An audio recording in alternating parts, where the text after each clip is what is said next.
እያወጡ ያሉ መረጃዎች እጅግ የሚያሳዝኑ ናቸው። ወንድም አብዱ እንግዲህ 19 ዓመት ተፈርዶበታል እየተባለ ነው። ኢና ኢለይሂ ራጂዑን እየተመለከት እንደምንገኘው እንግዲህ እጅጉን አስደንጋጭ አስጨናቂ ቀን ነበረ ትናንትና ሳውዲ አረቢያ ምድር ላይ። ጋብቻ በሀብታሞች ምክንያት የከተማው ጋብቻ በሀብታሞች ምክንያት ቀርቷል። ምክንያቱም የአዳራሽ ክራይ፣ የመንክራይ፣ የቬሎ የምናምን መመሳሰል ጋብቻን እየከለከለ ያለ ደሃው ምስኪኑ ማህበረሰብ እንዴት አድርጎ ያግባ? አሰላሙ አለይኩም ያ ጀማዓ፣ ጀማል እባላለሁ። እፎይ ከመጣ በኋላ በሚገርም ሁኔታ እስልምናን እጅ ብሎኛል። ሃይማኖት የቀረኝ የለም፣ ፍቅር ሲዝም ነው የቀረኝ በሙሉ ለውጫል። እኔማ ከኦርቶዶክስ ጋር ጸበኛ መሆን አለብኝ። ስለ ኢየሱስ ብቻ ስታወራ ኦርቶዶክስ ስትሆን እኮ ችግሩ ገዳም ገብተህ ቆሎላ ነው የምትበላው፣ ገንዘብ የለም። እዚህ ነፍሴ በአንድ ወር ውስጥ ይሸቅልልሃል 500,000። إنما العالم من يخشى الله። ዓሊም ማለት አዋቂ ማለት አላህን የሚፈራ ነው። በዩኒቨርሲቲ ደረጃ ሲያስተምር የነበረ በሆነ አጋጣሚ ደግሞ መንገድ ላይ አብዶ ሲጨፍር ያየሁት፣ ምክንያቱን አላውቅም ነበር። በኋላ ላይ ምክንያቱን ትክክለኛ የሆነ ምክንያት ሳጣራ ሚስቱ የ500 ጂኒዎች ኃላፊ ነኝ አለኝ። ይህንን የጥንቃቄ መልእክት ልንገራችሁ ላልሰሙት አድርሷቸው። ይህ ከላይ የምትመለከቱት የቡና ማፍያ ማሽን ፈመን ሸረሐ አላሁ ሰድረሁ ሊልኢስላም ፈሁወ ዐላ ኑሪን ሚን ረቢህ። አህለን ወሰህለን ወመርሐበን። ሰላም አለይኩም ወራህመቱላሂ ወበረካቱ። ሰላም ውድና የተከበራችሁ ቻናል ተከታታዮች ባላችሁበት የአላህ ሰላም እዝነት ረድኤት ቸርታ ኢንሻአላህ ዛሬም ከምገው እንደተመለከታችሁት አነጋጋሪ የተወደዱ የተመረጡ እንዲሁም ደግሞ እስላማዊ ቪዲዮ አሉ። ኢንሻአላህ እነዚህን ቪዲዮዎች በጋራ እንመለከታለን። ኢንሻአላህ ከእናንተ የሚጠበቀው ለዚህ ቻናል አዲስ ከሆናችሁ ሰብስክራይብ በማድረግ ነበራችሁ አነቀም ላይክ እያደረጋችሁ ሐሳብና አስተያየታችሁን ስጣችሁ። እስከ ፕሮግራማችን ፍጻሜ አብራችሁን ቆዩ ኢንሻአላህ። ለእስላማዊ ቻናል ላይክ በሲትለም ትላንትና እንግዲህ ላይክ አድርጉ። ለምንድነው ኢስላሚክ ሚዲያን ማታበረታቱት? ቻናላችን እየሞተ ነው፣ ፕራንክ ብቻ ነው ወይ የምትወዱት ብዬ ጠይቂያችሁ ነበረ። ነገር ግን ፍቅራችሁን እንግዲህ ህብረታችሁን ከጎኔም እንዳላችሁ አሳይታችኋል። ላይክም ስታደርጉ ነበረ። እኔን ብቻ ሳይሆን ወላሂ አንድ መልእክት ላስተላልፍ። ኢስላሚክ ኮንተንት የሚሰሩት ወንድሞቻችንን አበረታቷቸው። በጣም ተስፋ እየቆረጡ ነገር ነው የማይሆን ነገር እየሰሩ ያለበት ሁኔታ እስልምና የሚያወጣ ነገር እንድሰሩ ነው እየገፋፋችኋቸው ያለው። ምክንያቱም አልহামዱሊላህ እኔ እንደዚህ አይነት ነገር እስከዛሬ ድረስ ለቅቄበት አላቅም በቻላኔ። ነገር ግን ማለት ነው እንደዚህ ትልቅ ቻናል እኔ ሰብስክራይብ ይቅርብኝ፣ አልহামዱሊላህ በቂ ሰብስክራይብ አለኝ አላችሁኝ፣ ከጎኔ ናችሁ ደግሞ ማለት ነው። ትንሹ ቻናልም ብዙ ቻናል አለኝ፣ ችግር የለውም። ነገር ግን አዳዲሶቹንም አበረታቷቸው። እየገባችሁ ኮመንት ስጡ፣ ማሻአላህ በሉ። አኪራን የሚያስታውስ ነገር ማናፍርበትን ቪዲዮ ነው መስራት ያለብን። እኔ እየተማርኩበት ወላሂ ነው ለናንተ ቪዲዮን ደስ እያለኝ ማቀርብላችሁ። ወቅታዊ ማመጣለሁ፣ አንዳንዴ አነጋጋሪ ማመጣለሁ። እንዲሁም ደግሞ እስላማዊ ቪዲዮ ካላገኘውን ቪዲዮ መስራት በጣም ነው የሚከብደኝ ወላሂ ከሚገርማችሁና አንዳንዴ መጠየቅ በጣም አስፈላጊ ነው። ብጠይቅ ትናንትና ላይክ አንበሸብሻችሁኛል፣ እንዲሁም ደግሞ ኮመንቱም ስታደርጉ ነበረ ከጎኔ እንዳላችሁ ማለት ነው። ስለዚህ ሳልጠይቃችሁ ከዚህ በኋላ ቻናሌ ልክ ኖቲፊኬሽን ሲመጣላችሁ ላይክ አድርጉ። ወዳችኋለሁ፣ ወላሂ በጣም ነው የምወዳችሁ። ኢንሻአላህ ላብዛባችሁ። ለማንኛውም ወደ ቪዲዮ አለፍኩላችሁ። አዋቂ ማለት አላህን የሚፈራ ነው። በጋራ እንመልከት። إنما العالم من يخشى الله። ዓሊም ማለት አዋቂ ማለት አላህን የሚፈራ ነው። አዩሃ ለኹ አሁን እኮ አዋቂ የሚባለው አላህ ይጠብቀን፣ የበለጠ አላህን የመዳፈር ነገር እኮ እየታየ ነው። አዩሃ ለኹ ትንሽ እውቀት ያለው እውቀት በኖረን ቁጥር እንዴት ነው አላህን ማንፈራው? የምንናገረው ላይ ኡማን ይጎዳል አይጎዳም? ይህ ንግግሬ ምን ያመጣል? ምንድነው ለኡማው የሚያመጣው? አላህ ፊት ያስጠይቀኛል ወይ ሳያስጠይቀኝ? ቆም ማለት እኮ ያስፈልጋል። ከሁሉም ሰው የበለጠ በመሪነት ደረጃ ያለ ዓሊም የሆነ ሰው መፍራት አለበት፣ በጣም መፍራት አለበት አላህ። እጽናል ኢማም ሻዕቢ ይህንን ያሉት ያ ዓሊም ሲላቸው አንተ ዓሊም ወይ ሲባሉ አልዓሊሙ መን የኽሻ አላህ፣ ዓሊም ማለት አላህን የሚፈራ ነው። ወዛሊከ ሊቀውሊ ላህ ዐዘ ወጀል ኢነማ የኽሻ አላህ ሚን ዒባዲሂ ልዑለማ። አላህ ስብሓነሁ ወተዓላን የሚፈሩት ከባሮች ውስጥ አዋቂዎች አላህ አዋቂ ያድርገን፣ አላህ አሊም ያድርገን፣ አላህን የምንፈራ አላህ ያድርገን ኢንሻአላህ። እንግዲህ ለንግግሮቻችን ጥንቃቄ ልናደርግ ይገባል።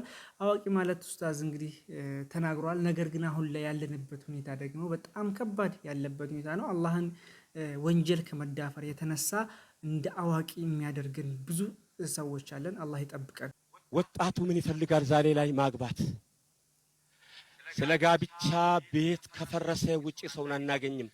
እነዚህን ሰዎች እናት ናቸው የሰጡን።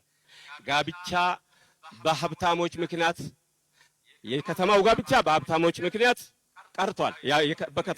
ምክንያቱም የአዳራሽ ክራይ፣ የመንክራይ፣ የቬሎ የምናምን መመሳሰል ጋብቻን እየከለከለ ያለ ደሃው ምስኪኑ ማህበረሰብ እንዴት አድርጎ ያግባ?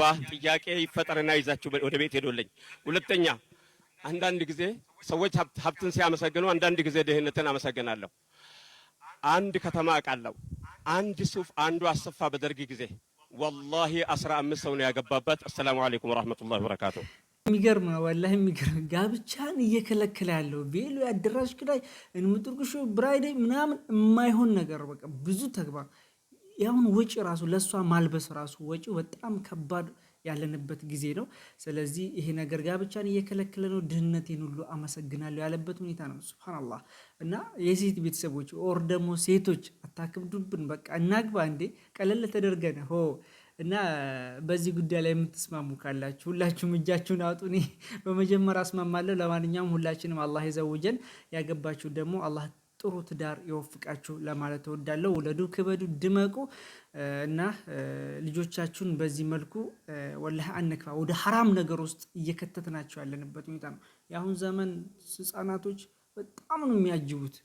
ትምህርት ቤት ሂዱ፣ ኢቭን በየሰፈሩ ሂዱ፣ ሌላ ታሪክ ውስጥ ገብቷል። እዛ ነገር ውስጥ እንዳይገቡ ደግሞ መስፈርት የምትሉትን ነገር ቀለል ቀለል ቋሚ ስራ ካለው አንድ ሰው ቋሚ ስራ ካለው ትነስም ትብዛም ያ ሰው ይገባዋል ወደ ሐላል መሄድ አለበት ብዬ አምናለሁ። ኢንሻአላህ ወንድማችን ታውቁታላችሁ። ትንሹ እንግዲህ ማስተር አብዱ ይላል የቲክቶክ ስሙ። ሳውዲ አረቢያም ነበር በቅርብ ወደ ሀገሩ መጥቶ ዩቲዩብም ቲክቶክም ሲሰራ ነበር። ብዙ እናቶችን ሲረዳ ነበር። በወንድሞቻችን በእህቶቻችን በእናንተ ምክንያት ማለት ነው። መልካም ስራ ላይ በጣም የሚሳተፍ ልጅ ነው። ነገር ግን በባለፈው ላይ እስር ቤት እንደገባ እናውቃለን። ወንጀል አልፈጸመም እየተባለ የተለያዩ ሶሻል ሚዲያ ላይ ሲሽከረከር ነበር። አሁንም ይሄ እንደዚህ አይነት ቪዲዮዎች እየተሽከረከሩ ያለበት ሁኔታ ነው። እጅግ የሚያሳዝን ነገር ነው። በገዳይ ላይ 25 ዓመት ተፈርዶበታል። ወንጀል ተባባሪ አብዱ ደግሞ 19 ዓመት እንደተፈረደባቸው ነው እየተነገረ ያለው። ስለዚህ እሱም አልገደለው። በዚህ ወሬ ላይ እንደሚወራው ግን ወንጀል ተባባሪ ነው የተባለው። መረጃውን ያን ያክል ጠለቅ ብለን ባናውቅም እጅግ በጣም ስላሳዘነኝ ነው። የምታውቁ ነገር ካላችሁ በዚህ ጉዳይ ላይ ኮመንት አድርጉልኝ፣ አነባዋለሁ ማለት ነው። በጣም ስላሳሰበኝ ነው። አላህ ከእንደዚህ አይነት ነገር እኔንም እናንተንም ይጠብቀን። ባልሰራ ወንጀል ነው የተከሰሰው መጀመሪያም ሲባል ነበረ። እውነት እንግዲህ አላህ ፈረጃውን ቅርብ ያደርግለት ነው። ይህንን የጥንቃቄ መልእክት ልንገራችሁ፣ ላልሰሙት አድርሷቸው። ይህ ከላይ የምትመለከቱት የቡና ማፍያ ማሽን በተደጋጋሚ ፈነዳ ሲባል እየሰማን እንገኛለን። ይህ የቡና ማሽን የምትጠቀሙ ከፍተኛ ጥንቃቄ ሊኖሯችሁ ይገባል። አንዳንድ እህቶቻችን ላይ እጅግ ከፍተኛ የሆነ ጉዳት እያስከተለም እያደረሰ ይገኛል። ታስታውሱ እንደሁን ከዚህ በፊት ባደረስኳችሁ መረጃ መሰረት አንዲት እህታችን ይህ የቡና ማፍያ ፈንድቶም አይኗ ላይ ከፍተኛ ጉዳት ማድረሱንና አንዲት ቤት ላይ ደግሞ በከፍተኛ ሁኔታ እንግዲህ ኮርኒሱ ተበንድሶ ወይም ደግሞ ኮርኒሱን ቀዶ መግባቱን እንግዲህ መረጃው አድርሻችሁ ነበረ። እንግዲህ ይህ ሻጮች በእቃው ላይ ሀሳብ ካላችሁ እንደው ለከስተመር እንዴት እንደሚጠቀሙ ብታስረዷቸው መልካም ይመስለኛል። ካልሆነ ግን ይህን ፕሮዳክት ሙሉ በሙሉ ከማስታወቂያ ላይ እንግዲህ ማገድ ሳይኖርብን አይቀርም፣ ከዚህ የባሰ ከፍተኛ ጉዳት ሳያስከትል ማለት ነው። ያው እንግዲህ ንግድ ማለት ገንዘብ ማግኘት ብቻ ሳይሆን ስለሌላው ደህንነት አጥብቆ መጨነቅም ጭምር ነው። ያ ንግድ ማለት እንግዲህ ገንዘብ ብቻ ማግኘት አይደለም። ስለዚህ ለጥንቃቄ ያክል ነው። እንደዚህ አይነት ነገራቶች ቲክቶክ ላይ በጣም እየተበራከቱ ብዙ ነገር እያወደመ ያለበት ሁኔታ ነው። በተለይ ይሄ ቡና ማሽን ብዙዎቻችሁ አላችሁ ብዬ አስባለሁ፣ እዚህ ኢትዮጵያ ውስጥም ጭምር ማለት ነው። ደግሞ ስትገዙ ወገናችን እንዳለው ማለት ነው ጠይቁ፣ ሙሉ መረጃ ማለት ነው እንዴት እንደምትጠቀሙ እንጂ በጣም ከባድ ነገር ነው። ለጥንቃቄ ያክል ነው። ወደ ለኛው ብዳለፍኩላችሁ ይህን ውሸት በጋራ እንመልከት። አሰላሙ አለይኩም ያ ጀማዓ፣ ጀማል እባላለሁ። እፎይ ከመጣ በኋላ በሚገርም ሁኔታ እስልምናን እጅ ብሎኝ ዝም ብሎ መልቀቅ ሳይሆን እጅ ብሎኝ እንድለቅ አድርጓል የምር እና ሁላችሁም ጠይቁ እኮ እስልምና እጅ አለ የምር አልহামዱሊላህ ለኒመተል ኢስላም ወላሂ ያስታውቃል። ሲስቅ ነበር ራሱ አወራሩ ማለት ነው። ፌክ ነው እንደዚህ ተሸፋፍኖ ተከናንቦ ሙስሊም አይደለም ሲጀመር ማለት ነው። ሙስሊም ሆኖ ማለት ነው እንደዚህ አይነት ንግግር ከተናገረ ከእስልምና ጭምር ያወጣዋል ከሚገርማችሁ ማለት ነው። እና ሙስሊም ደግሞ እንደዚህ አይናገርም። በጣም የሚያሳፍር ነገር ነው። እንደ ዮኒ ማኛ ሰዎች እስኪ በጋራ እንመልከት። እንደነዚህ አይነት ሰዎች ናቸው የሚገለባበጡ ለገንዘብ ምናምን ብለው ጉዱን እንመልከት። በጣም ጉድ እየወጣበት ያለበት ሁኔታ ነው። ለገንዘብ ሆኖ ሃይማኖቱ እንደሚቀያየር ከዛ ሴንሲቲቭ ፓርቶችን ነው የምነካው። ፖለቲካ ሴንሲቲቭ ነው በሀበሻ፣ ሃይማኖት ሴንሲቲቭ ነው። ሃይማኖት የቀረኝ የለም ፍቅር ሲዝም ነው የቀረኝ በሙሉ ደውጫለሁ። አበላ ልመለስ እንዴ? ኦርቶዶክስ አትሰጥም፣ ችግር አለባት። እኔማ ከኦርቶዶክስ ጋር ጸበኛ መሆን አለብን። ስለ ኢየሱስ ብቻ ስታወራ ደሙ የሚፈላው የኛ ቤት ሆኖ ምንም አይደማት በመዳነ ጭራሽ ኦርቶዶክስ ስትሆን እኮ ችግሩ ገዳም ገብተህ ቆሎላ ነው የምትበላው። ገንዘብ የለም። እዚህ ነፍሴ በአንድ ወር ውስጥ ይሸቅልልሃል፣ 500 ሺህ ይዘጋል። ኦርቶዶክስ ቆሎ ትሰጣለች ወስዳ ገዳም ላይ ምናምን ነገር። ኧረ ተው ኦርቶዶክሶች ተው፣ አሸቅሉን። ምድረ የጠንቋይ ልጅ ተብታባን በሙላ ለስዕል ሰጋጅ በሙላ እየነገርኩ ነው። በቃ ይህ ሰው በቃ ለማመን እኮ ይከብዳል። ያልሆነው ነገር የለም። ተመልከት፣ አንዴ ሙስሊም፣ አንዴ ፕሮቴስታንት፣ አንዴ ጴንጤ። አሁን ጴንጤ ሆኗል፣ በዚህ ሰባኪም ሆኗል ጭምር ማለት ነው። በቃ ኢየሱስን ተቀበሉ እያለ እና ብዙ ነገር ተመልከቱ። ለገንዘብ 500 ሺህ ምናምን ፕሮቴስታንት እንትን እኮ ኦርቶዶክሶች እኮ ገዳም ከገቡ በኋላ ቆሎ ነው የሚሰጡ። እንደዚህ አታደርጉ እያለ እና እንደነዚህ አይነት ሰዎች አሉ። እነሱ ቤት ገብተን ጊፍት የምንሰጣቸው፣ እነሱ ቤት ገብተን የምንጣደ፣ የእነሱን ቪዲዮ ላይክ፣ ሼር፣ ሪፖስት የምናደርግ። አላህን እንፍራ ሙስሊሞች፣ ወላሂ ያስጠይቀናል። አላህን እንፍራ ለማለት እወዳለሁ። እዚህም ጭምር ነው ይህንን ቪዲዮ ያመጣሁት። ገና ለገና እምነት ስለቀየረ ገብተን እሱን እንትን የምንለው ሳላናደደልን ምናምን ተገቢ አይደለም እና ብዙ የሚመለከተን ጉዳዮች አሉ። ያጀማ ኢና ኢለይሂ ራጂዑን እየተመለከት እንደምንገኘው እንግዲህ እጅጉን አስደንጋጭ አስጨናቂ ቀን ነበረ ትናንትና ሳውዲ አረቢያ ምድር ላይ። እንዲሁም ደግሞ ሀታ በዛሬው ዕለት ራሱ ይህ ነገር አንዳንድ ሳውዲ አካባቢዎች ተከስቶ እንደነበረ ነው የተነገረ የሚገኘው። ሳውዲ አረቢያ የሚገኙ እህቶቻችንና ወንድሞቻችን በፌስቡክ በተለያዩ ሶሻል ሚዲያዎችም ሲጽፉና ስለዚህ ጉዳይ ሲናገሩም ሰምቼ ነበረ። ከቤት አትውጡ፣ በጣም አስጨናቂ የሆነ አውሎ ንፋስ ተከስቷልና ባካችሁ ራሳችሁን ጠብቁ የተባለም ነበርና እናንተ አካባቢ ምንድን ነው የተፈጠረ ያለው ነገር? እስኪ እህቶቻችንና ወንድሞቻችን ኮሜንት ላይ አሳውቁን። ግን እንደምንመለከተው በጣም አስጨናቂ ነው። ይህ ነገር ሀገራችን ላይ ቢከሰት አስቡት ምን ያህል ነገር እንደሚያወድም ማለት ነው። በጣም ከባድ ነው።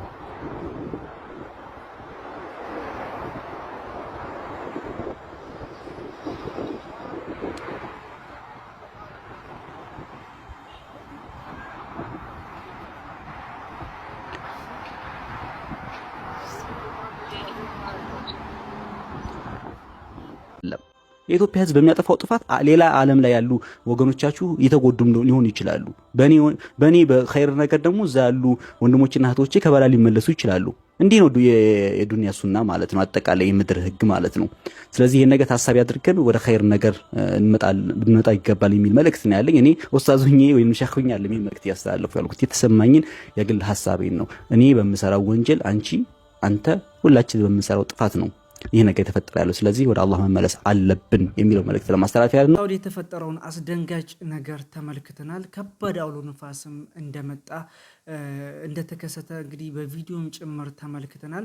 አላህ እኔንም እናንተንም ይጠብቀን። ሀገራችን ላይም በተደጋጋሚ እንግዲህ የአላህ ቁጣ ስንመለከት ነበር ማለት ነው። የመሬት መንቀጥቀጥ፣ የመሬት መንሸራተት፣ ብዙ ነገራቶች። ነገር ግን እነዚህ የሚከሰቱት አብዛኛ በወንጀሎቻችን ብዛት ነው ማለት ነው። አላህ ይጠብቀንና በቻልነው አቅም ወንድሜም አስረድቶናል፣ ወደ መልካም ነገር ላይ እንጣራ፣ ወደ መልካም ቦታ ላይ እንዋል፣ መልካም ስራ እንስራ ለማለት እወዳለሁ። አላህ ይጠብቀን። ሳዑዲዎችንም ወገኖቻችንንም አላህ ይጠብቃችሁ። በተለይ ስደት ያላችሁ እህት ወንድሞቻችን ሀጆቻችሁ ተሳክቶላችሁ ቤተሰቦቻችሁ ጋር በሰላም የምትደሰቱ አላህ ያድርጋችሁ ለማለት እወዳለሁ። ኢንሻአላህ በዚህ አጋጣሚ ጓደኛ ይመጣል። ወላሂ ማታ ደወለልኝ። ወላሂ ከወጣሁ ለ2 ዓመት ሊሞላው ነው። አንዲት ቀን ስራ በአግባቡ ሳይሰራ አረብ ስር ሳይቀጠል የቀን ስራ ይሰራ ጓደኞቹ ጋር ሲያድር በባህር ነበር ሄደው። በስተመጨረሻ ተይዞ 1 ወር ታስሮ መጣ። በጣም ከባድ ነው ስደት ማለት። አንዲት ቀን እንኳን ምቾት ሳያገኝ አንዲት ቀን እንኳን በአግባቡ ስራ ሳይሰራ፣ ዋናው በሰላም መምጣቱ ነው። አሳያችኋለሁ። ለማንኛውም ኢንሻአላህ ወደ ሌላኛው ቪዲዮ አለፍኩላችሁ። እናንተንም እዛ በህገ ወጥም በምንም መንገድ ሄዳችሁ አላህ ይጠብቃችሁ ለማለት እወዳለሁ። ወዶ አይደለም የሰው ልጅ ከሀገር የሚወጣው። በዩኒቨርሲቲ ደረጃ ሲያስተምር የነበረ በሆነ አጋጣሚ ደግሞ መንገድ ላይ አብዶ ሲጨፍር ያየሁት፣ ምክንያቱን አላውቅም ነበር። በኋላ ላይ ምክንያቱን ትክክለኛ የሆነ ምክንያት ሳጣራ ሚስቱ ሁለተኛ ሊያገባ ፈልጎ እሱ ሌላ ሀገር ነው የሚኖረው፣ አዲስ አበባ ሁለተኛ ሚስት አገባ። ተማም ለመመለስ ሙከራ አረገች፣ አልቻለችም። በኋላ ላይ መስተፋቅር አሰራች። ያ መስተፋቅር ሊመልሰው አልቻለም። እዚህ ጋር የነበረው ፍቅር ጎላ መሰለኝ፣ ሊመልሰው አልቻለም። 2 ጊዜ 3 ጊዜ መስተፋቅር አሰራች። በሶስተኛው አብዱልዓዚዝ የሚባል ኃይለኛ ጂኒ እኔ ሩቃ ስቀራ ያ ጀማዓ አግኝቼው እኔ ስቀራ እሱ የሚቀራ ምንድነው አንተ ስለው ሐፊዝ ነኝ አለ። እኔ ማለት የ500 ጂኒዎች ኃላፊ ነኝ አለ። በደንብ እንዲገባን ስለፈለኩ ምን የ500 ጂኒዎች ኃላፊ ነኝ፣ እንደዚህ ነበርኩኝ። ስለዚህ እኔን አችለኝ እኔ ማለት አለኝና የፈጸማቸውን ነገሮች ሲነግረኝ ሀያገሌን አወቀው አለ። አዎ አውቀዋለሁ፣ እኔ ነኝ ያሳበድኩት። በምን ሚስቱ በሰራቸው መስተፋቀር። እንዴት? ቅድም ባልኳችሁ እስኪ ሀያገሌን አወቀው አለ። አዎ እኔ ነኝ እኮ እንደዛ ሰውነቱ ተልቶ እንዲሞት ያደረኩታል። በምን? ጥሩ ነጋዴ ነበረ፣ ጓደኞች በሰሩበት ጂኒ። ሀያገሌን አወቀው አለኝ። አዎ አውቀዋለሁ፣ እኔ እኮ ነኝ ከሞተር ተጋጭቶ እንዲሞት ያደረኩት። በምን? ጥሩ ባለስልጣን ነበረ፣ አውቀዋለሁ ያንን ሰው። ጓደኞቹ ባደረጉበት ሲህር ያ ጀማዓ ስንት አበላሽቷል ሲህር። ስለዚህ አደገኛና መርዛማ ነገር መጮህ ማስተማር ከኛ ይጠበቃል። ማህበረሰባችን ሳያቅ እንዳይጎዳ። እሺ ባለፈው ስለ አይን አየን፣ ዛሬ ስለ ሲህር አየን፣ አደገኝነቱን ገለጽን። መድኃኒቱስ ምንድነው ስለሚለው በሚቆጥለው ቆጥባችን ኢንሻአላህ እድሜ ከሰጠን ስለ መድኃኒቶቹ እናወራለን። هذا صلوا وسلموا على الحبيب الذي أمركم بالصلاة والسلام قائلا إن الله وملائكته يصلون على النبي يا أيها الذين آمنوا صلوا عليه وسلموا تسليما. እኔንም እናንተንም ከእንደዚህ አይነት ተግባር አላህ ይጠብቀን፣ ከሲህር ከሸይጣን ከተለያዩ ከምቀኛ ከአስደኛ። ሱብሃንአላህ ተመልከቱ፣ በገዛ ጓደኞቻቸው በገዛ ቤተሰቦቻቸው በገዛ ሚስቶቻቸው ጭምር እንደዛ እየሆኑ ያለበት ሁኔታ ነው።